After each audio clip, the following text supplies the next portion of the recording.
আসসালামু আলাইকুম তৃতীয় শ্রেণীর শিক্ষার্থীরা, আজকে তোমাদের গণিত বই থেকে তোমাদের 35 পৃষ্ঠার যে সঠিক উত্তর অনুশীলনী সঠিক উত্তরগুলো রয়েছে আমরা তা দেখব। দুটি সংখ্যার মধ্যে যে সংখ্যাটি থেকে বিয়োগ করা হয় আমরা জানি তাকে বিয়োজন বলে। আনাবিয়ার কাছে 1500 টাকা আছে, রিয়ার কাছে 950 টাকা আছে। আনাবিয়ার কত টাকা বেশি আছে? এটা কী করতে হবে? বিয়োগ করতে হবে। আমাদের আনাবিয়ার টাকা থেকে রিয়ার টাকা বিয়োগ করতে হবে। রানীর কাছে 1200 টাকা আছে, সঙ্গীতার কাছে 600 টাকা আছে। দুইজনের টাকার পার্থক্য বের করতে চাইলে কোনটি সঠিক হবে? আমাদের সঠিক উত্তর হবে 1200 থেকে 600। খ 1020 থেকে 111 বাদ দিলে উত্তর হবে 919।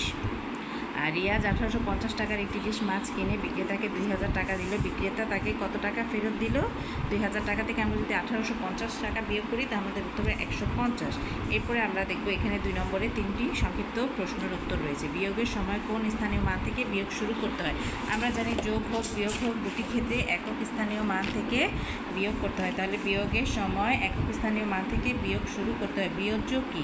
দুটি সংখ্যার মধ্যে যে সংখ্যাটি বিয়োগ করা হয় তাকে বিয়োজ্য বলে। 1000 থেকে 101 বাদ দিলে কত থাকবে? 1000 থেকে 100 বাদ দিলে 899 থাকে। আশা করি তোমরা বুঝতে পেরেছো। এই যে আমাদের সংক্ষিপ্ত প্রশ্নের উত্তরগুলো, ঠিক আছে? সংক্ষিপ্ত প্রশ্নের উত্তরগুলো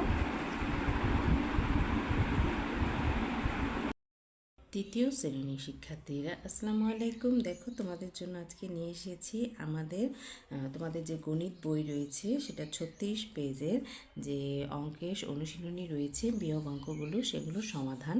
হাসান সাহেব বই মেলায় প্রথম দিন 5620 টাকা, দ্বিতীয় দিন 6385 টাকার বই বিক্রি করেন। দ্বিতীয় দিন তিনি কত টাকার বেশি বই বিক্রি করেন? এ হচ্ছে আমাদের অঙ্কের সমাধান। দ্বিতীয় দিন বই বিক্রি করেন। আমাদের আগে বড় সংখ্যাটি লিখতে হবে। বিয়োগের ক্ষেত্রে সবসময় মনে রাখতে হবে বড় সংখ্যাটি উপরে হবে, ছোট সংখ্যাটি নিচে হবে। তাহলে এখানে দ্বিতীয় দিন বই বিক্রি করেন 6385 টাকার, প্রথম দিন বই বিক্রি করেন 5620 টাকার। তাহলে বই বেশি বিক্রি করেন দ্বিতীয় দিন 765 টাকা। ঠিক আছে, আমাদের দ্বিতীয় অঙ্কটি দেখি। দ্বিতীয় অঙ্কটি রয়েছে তোমার নাজমা বেগম 1560 টাকা নিয়ে বাজারে গেলেন। তিনি 975 টাকা খরচ করেন। তার কাছে কত টাকা রইল, অবশিষ্ট রইল? এই যে দেখো, বাজারে নিয়ে গেলেন 1560 টাকা, খরচ করলেন 975 টাকা, অবশিষ্ট রইল 565 টাকা। 6 নম্বর অঙ্কটিতে রয়েছে রহিম সাহেবের মাসিক আয় 18,550 টাকা এবং মাসিক ব্যয় 17,984 টাকা। তার মাসিক জমা কত? তার মানে মাসে তিনি কত টাকা জমা দেন। আমরা যদি আয় থেকে তার মাসিক ব্যয়টা বিয়োগ করি সেক্ষেত্রে আমাদের মাসিক জমাটা বের হয়ে যাবে। এই দেখো, এখানে আমাদের উত্তর হয়েছে 566 টাকা। ঠিক আছে, এখন আমাদের 7 নম্বর অঙ্কটি দেখো। লিমার 3470 টাকা আছে, রাহুলের 2645 টাকা আছে। লিমার কত টাকা বেশি আছে? লিমার আছে 3470 টাকা, রাহুলের আছে 2645 টাকা। লিমার বেশি আছে 825 টাকা। এটা হবে আমাদের উত্তর। 8 নম্বর অঙ্কটি দেখো। বিজয় বাবু 35,665 টাকা নিয়ে একটি সাইকেল এবং 45,722 টাকা দিয়ে একটি টিভি কিনলেন। তিনি কত টাকা বেশি দিয়ে টিভি কিনলেন? তাহলে প্রথমে লিখবো আমরা টিভি কিনলেন, কারণ এখানে টিভির দাম বেশি। টিভি কিনলেন 45,722 টাকা, সাইকেল কিনলেন 35,465 টাকা। টিভি বেশি দিয়ে কিনলেন এত টাকা। উত্তর হবে আমাদের এটি। পরবর্তীতে আমরা দেখব আমাদের 9 নম্বর অঙ্কটিতে বলা হয়েছে একটি ট্রেনে 2165 জন যাত্রী আছেন, একটি স্টেশনে 796 জন যাত্রী নেমে গেলেন। এখন ট্রেনে কতজন যাত্রী আছেন? ট্রেনে যাত্রী আছেন 2165 জন, নেমে গেলেন 796 জন। এখন ট্রেনে যাত্রী আছেন 1369 জন। আবিদের মায়ের কাছে 2500 টাকা ছিল। তিনি আবিদকে 3685 টাকা বাজার করার জন্য দিলেন। এখন আবিদের মায়ের কাছে কত টাকা রইল? আবিদের মায়ের কাছে ছিল 20,500 টাকা, আবিদকে বাজারে দিলেন 3685 টাকা। এখানে 20,000 হবে। আবিদের মায়ের কাছে এখন রইল 16,815 টাকা।